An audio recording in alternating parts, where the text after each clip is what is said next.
Este canal é membro do Science Vlogs Brasil. Salve espectadores do canal! Lá nos primórdios do Leitura Obriga História, eu fiz um vídeo dividido em duas partes sobre o conceito de nacionalismo. No entanto, a qualidade técnica daquele vídeo estava péssima e o tema era importante. Então, tá na hora de um remake.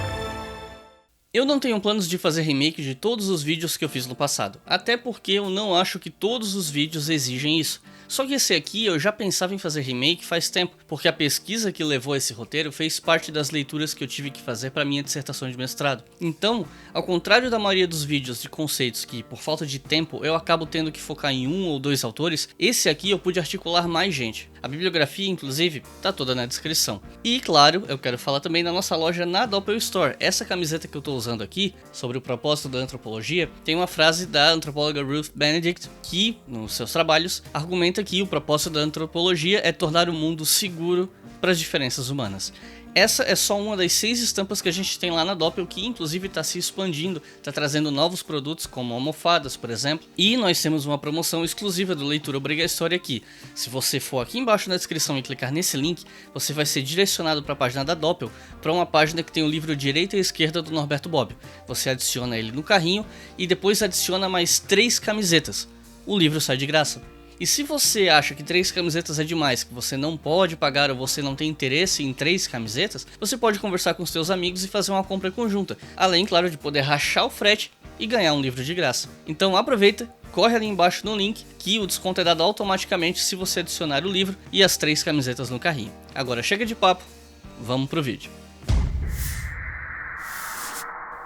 Depois da Segunda Guerra Mundial, o nacionalismo como projeto político foi ficando mal visto por intelectuais de todo tipo, desde os conservadores, que achavam que o nacionalismo era um problema pelo potencial revolucionário dele, até socialistas que viam o nacionalismo como uma ameaça à solidariedade internacional dos trabalhadores. E o motivo dessa desconfiança de todos os lados é que o nacionalismo tem características muito plurais, podendo ser apropriado tanto pela direita quanto pela esquerda, e se encaixa em diferentes contextos. De acordo com Anthony Smith, no livro Nationalism and Modernism, nós podemos listar 6 principais dimensões institucionais que costumam ser as principais diferenças entre nações que pautam os nacionalismos. Primeiro, o Estado. Quando você pega formas políticas antigas diferentes, como reinados, cidades-estados, etc., e compara com formas multiétnicas, democráticas e nacionais dos estados modernos, você consegue ver que o sentimento de lealdade associado com certas formas de poder podem ser bem antigos. Ainda que as nações, na forma como a gente conhece hoje, tenham surgido a partir do fim do século XVIII, formas análogas onde há características de ligação entre grupos de um mesmo recorte, que pode ser cultural, político,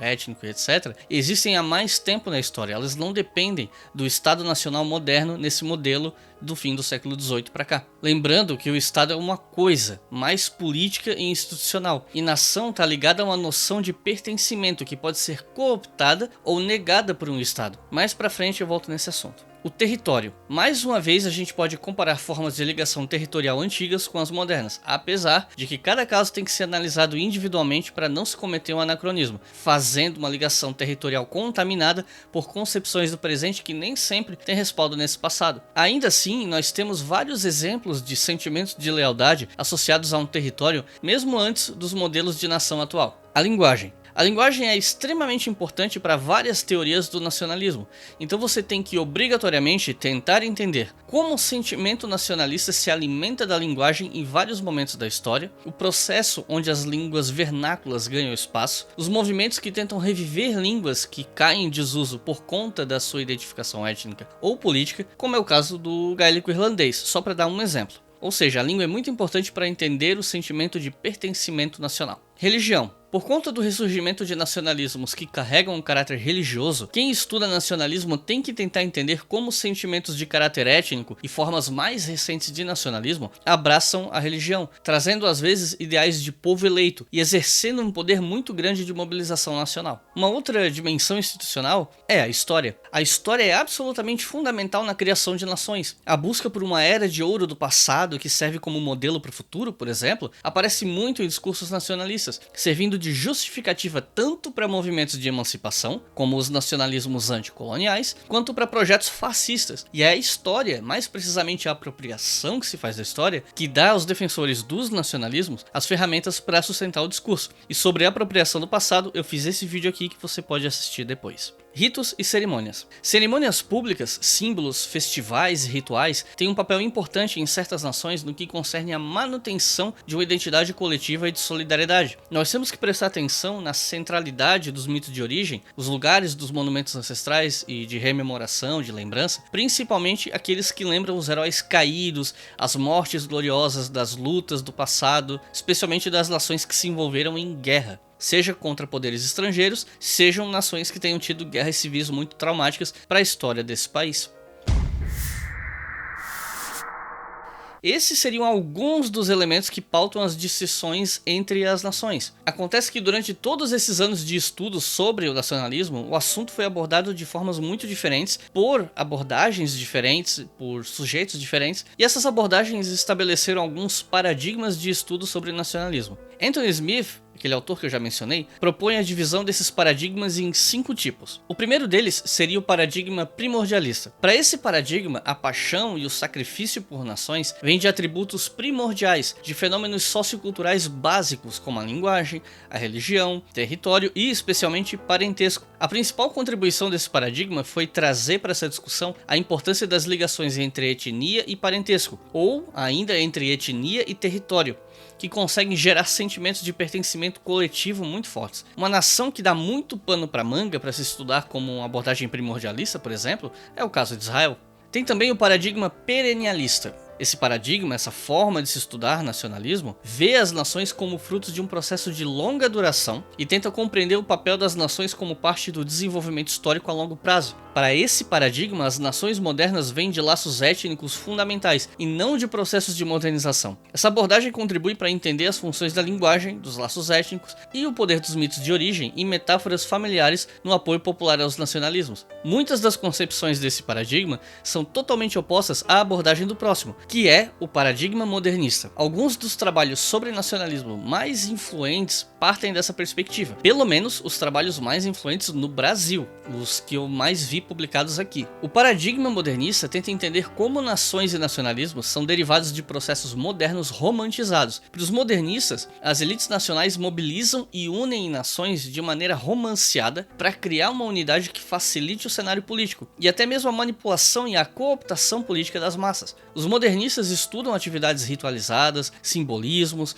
e os discursos que reforçam o panorama nacional que atendem ao status quo. E livros como Nações e Nacionalismos desde 1780, do Eric Hobsbawm, ou A Invenção das Tradições, do Hobsbawm e do Terence Ranger, ou o livro Comunidades Imaginadas, do Benedict Anderson, se encaixam nesse paradigma. O quarto paradigma seria o etnossimbolista. Ele seria uma mistura do paradigma primordialista e do modernista. Ele tenta descobrir o legado simbólico das identidades étnicas para algumas nações e mostrar como nacionalismos modernos e nações redescobrem e reinterpretam símbolos, mitos, memórias, valores e tradições com objetivos nacionais. Ele foca principalmente em elementos como os mitos e memórias de uma suposta eleição étnica, sacralidade territorial, destino coletivo e de uma era de ouro do passado. Por último, o paradigma pós-modernista sugere uma fragmentação das identidades nacionais, que seriam substituídas por identidades políticas em uma cultura global pós-nacional, e costuma encarar o fenômeno dos nacionalismos como algo decadente. Aqui no Brasil, são os autores do paradigma modernista que se destacam mais, como eu expliquei, então eu vou focar principalmente neles e na oposição que o Anthony Smith faz entre o paradigma modernista e o etnossimbolista. Tanto Eric Hobsbawm quanto Benedict Anderson concordam que nações são construídas, e assim como Ernst Gellner, que é outro modernista influente que estudou nacionalismos e influenciou os estudos sobre o assunto, ambos creem que nações são fruto dos nacionalismos e não o contrário. Por isso, a invenção de tradições acaba sendo uma prática não só útil, mas necessária. Mas aí você pergunta, o que seria uma tradição inventada? Hobsbawm responde assim: por tradição inventada, entende-se um conjunto de práticas normalmente reguladas por regras tácitas ou abertamente aceitas. Tais práticas, de natureza ritual ou simbólica, visam inculcar certos valores e normas de comportamento através da repetição, o que implica automaticamente uma continuidade em relação ao passado. Aliás, sempre que possível, tenta-se estabelecer continuidade com um passado histórico apropriado. O autor divide as tradições inventadas em 3 categorias. Primeiro, aquelas que estabelecem ou simbolizam a coesão social ou as condições de admissão de um grupo ou de comunidades reais ou artificiais. Segundo, aquelas que estabelecem ou legitimam instituições, status ou relações de autoridade. Terceiro, aquelas cujo propósito principal é a socialização, que tenta ensinar ideias, sistemas de valores e padrões de comportamento aos membros de um contexto, como por exemplo, os indivíduos e grupos que fazem parte de uma nação. Isso pode dar uma impressão de verticalidade, ou seja, uma relação onde os de cima manipulam e os de baixo obedecem, sem crítica e sem conflito, de forma simplista. Mas o próprio Hobsbawm sabia muito bem que não era assim. Ele diz que os nacionalismos são fenômenos duais, construídos essencialmente pelo alto, mas que, no entanto, não podem ser compreendidos sem ser analisados de baixo, ou seja, em termos das suposições, esperanças, necessidades, aspirações e interesses das pessoas comuns, as quais não são necessariamente nacionais e menos ainda nacionalistas. Para falar de um nacionalismo vindo de baixo, Hobsbawm usa o termo proto-nacionalismo para falar das ligações de grupos que fazem parte de uma nação, a partir de critérios como a língua, embora para ele a língua seja algo muito flexível,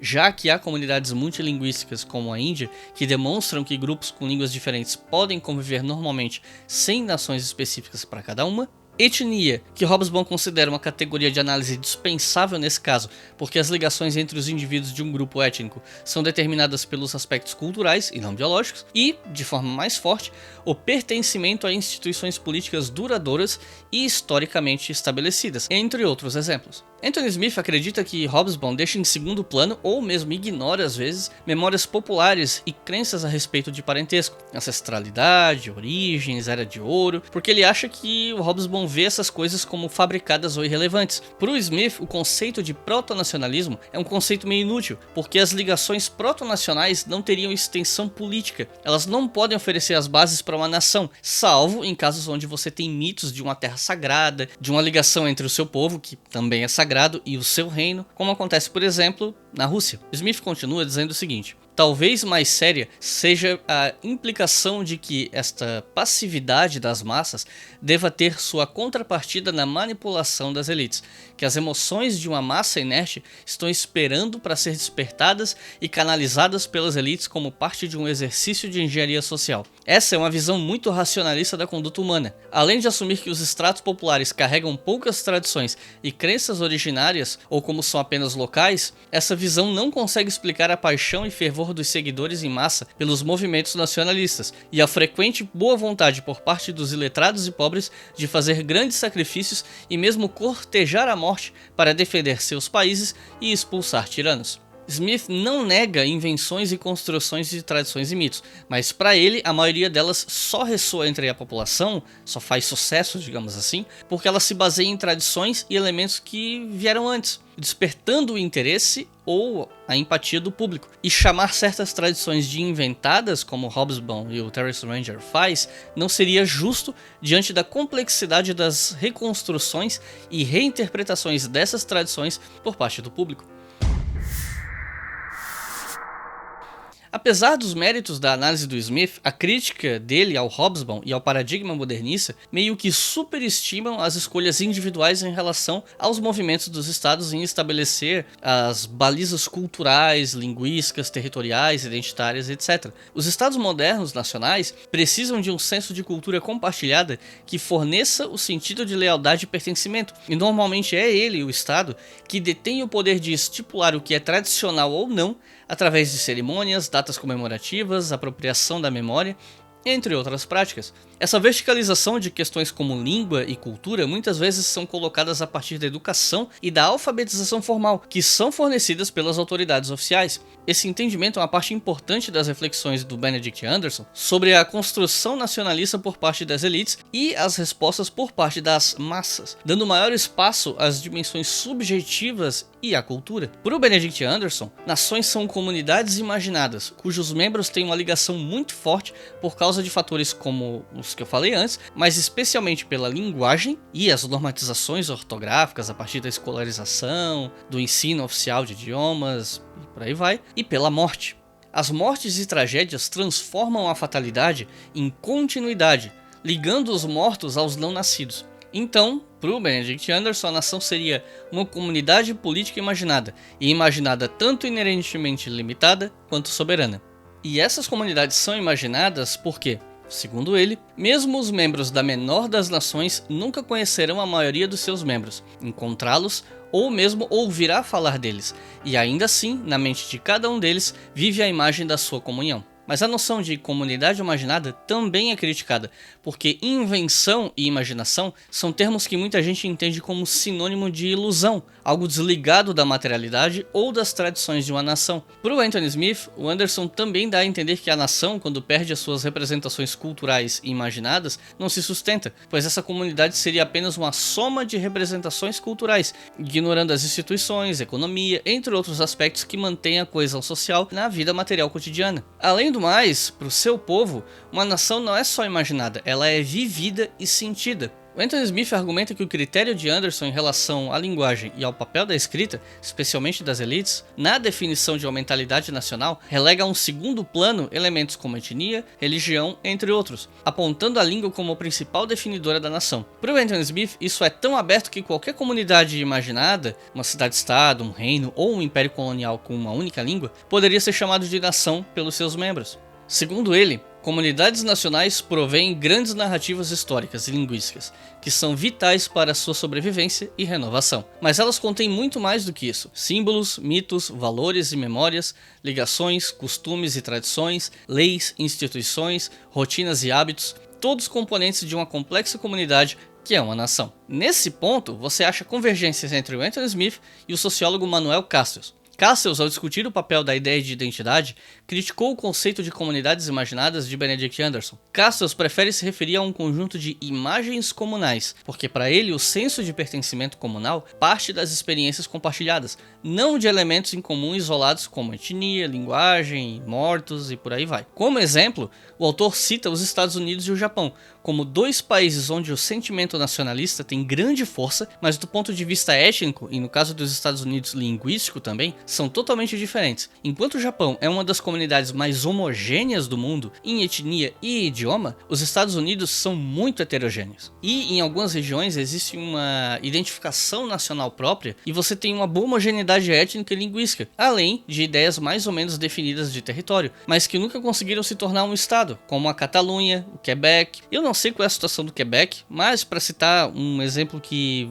veio à tona há uns anos atrás, vê o caso da Catalunha. É bem específico que um lugar como a Catalunha só não se torna um estado, mesmo sendo uma nação dentro de um estado, porque para isso um outro estado, no caso a Espanha, precisa ceder território, autonomia política e por aí vai. E isso não é simples. Ou seja, nós podemos falar em invenção de tradições e comunidades imaginadas, até certo ponto, mas nós temos que tomar cuidado para não confundir imaginação com invenção ou insignificância. Patrick Geary faz uma boa observação sobre isso. Seria absurdo sugerir que, pelo fato de essas comunidades serem em certo sentido imaginadas, elas devam ser descartadas ou trivializadas, ou deduzir que, de certa forma, imaginadas seja sinônimo de imaginárias ou insignificantes. Mesmo que as formas específicas de estados-nações de base étnica dos dias de hoje tenham de fato sido geradas pela imaginação de românticos e nacionalistas do século XIX, isso não significa que outras formas de nações imaginadas não tenham existido no passado,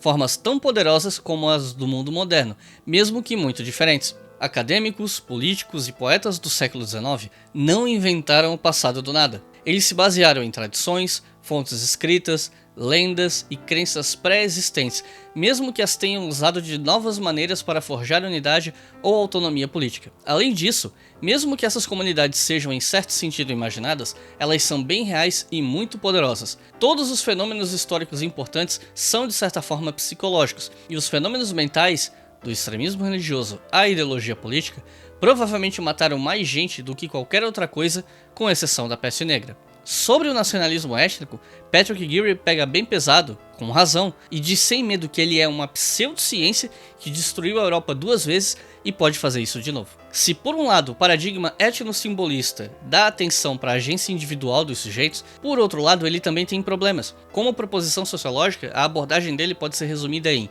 1. Estados nacionais modernos seriam derivados de comunidades étnicas que vieram antes. 2. Essas comunidades derivam de mitos de descendência e memórias compartilhadas personificadas em símbolos, costumes e valores. 3. A construção da identidade nacional atrelada ao conteúdo desses símbolos culturais que dão os limites dessa identidade. 4. A preocupação dos indivíduos dessas nações com seus mitos, memórias, culturas, etc. E um dos principais problemas desse paradigma é que essas características que eu citei são muito difíceis de atestar empiricamente, e muitas vezes se atesta a partir de suportes bem enviesados a partir de discursos verticais, ou seja, que vêm de cima para baixo, daquele jeito que os modernistas sempre criticaram. Para Glyn Morgan, a falta desse suporte empírico faz com que o etnossimbolismo tente se justificar dizendo que os indivíduos se preocupam com seus mitos, e esse discurso é o carro-chefe dos discursos dos nacionalistas mais fanáticos. E como afirmar que esses discursos vêm só de sentimentos de pertencimento e memórias compartilhadas quando eles são constantemente manipulados pelas retóricas políticas nacionais? Por mais que essas retóricas não sejam inseridas nos indivíduos partindo do zero, porque eles já têm que acreditar em alguma coisa para dar base para esse discurso, a retórica das autoridades pode condicionar o discurso dos indivíduos, se apropriando dessas identidades e, por sua vez, acabando com esse romantismo da agência individual fortíssima. Você não pode ignorar a agência individual, mas você também não pode superestimar ela, que é o que o paradigma etnossimbolista faz. Como eu disse no começo, o nacionalismo não é essencialmente nem progressista, nem conservador, e o contexto no qual ele aparece é o que vai direcionar esse nacionalismo. Para Ijaz Ahmad, o nacionalismo é um fenômeno que entra pelo menos a partir de 1940 numa disputa triangular com o capitalismo e o socialismo. Para ele, textos nacionalistas podem atender tanto aos nacionalismos conservadores, destinados a manter o status quo, defendendo a pureza do nós e a impureza do outro, quanto aos nacionalismos progressistas, como os nacionalismos anti-imperialistas e anticoloniais, com o discurso de emancipação. A essência do nacionalismo é dada por quem se apropria dele. A retórica nacionalista pode tanto juntar indivíduos para lutar por um tipo de emancipação, quanto para juntar indivíduos com experiências e vivências totalmente diferentes com a desculpa de ser uma mesma etnia, falar a mesma língua, ter referências culturais parecidas. Como a Ijaz Ahmad fala, um vendedor ambulante judeu no Lower East Side passa então a ter algo mais fundamentalmente em comum com um magnata judeu de Wall Street do que todos os vendedores ambulantes de diferentes grupos étnicos poderiam jamais compartilhar. Ou seja, o vendedor judeu do Lower East Side e o magnata judeu seriam mais próximos porque os dois são de um mesmo grupo étnico ou têm uma cultura parecida, ao invés desse sujeito trabalhador do chão ali da vida real ser mais parecido com outros vendedores iguais a ele de outros lugares, ou seja, uma semelhança de classe. Logo, essa semelhança nacionalista focada em etnia, cultura e etc. acaba servindo para diminuir o impacto da diferença de classe. Tá, mas e aí? Qual a definição de nação? Bom, a minha conclusão é de que nação é uma comunidade ligada por experiências em comum, que são atreladas a aspectos de vivência e comunidade como língua, etnia, religião, história comum, ritos e cerimônias, entre outros, e localizada dentro de um recorte geográfico cuja delimitação se dá através de uma localização territorial sustentada por princípios políticos e detentora de uma centralidade política, independente de sua homogeneidade ou heterogeneidade linguística e cultural, como a Rússia, por exemplo, que é extensa e comporta diversas línguas, etnias e especificidades. Já o nacionalismo ultrapassa as fronteiras políticas estatais, tendo a mesma base de experiências vividas e tendo seu recorte geográfico ditado por questões de cunho sociocultural ligadas à vivência cotidiana, sem necessariamente depender de uma nação soberana e já estabelecida para existir.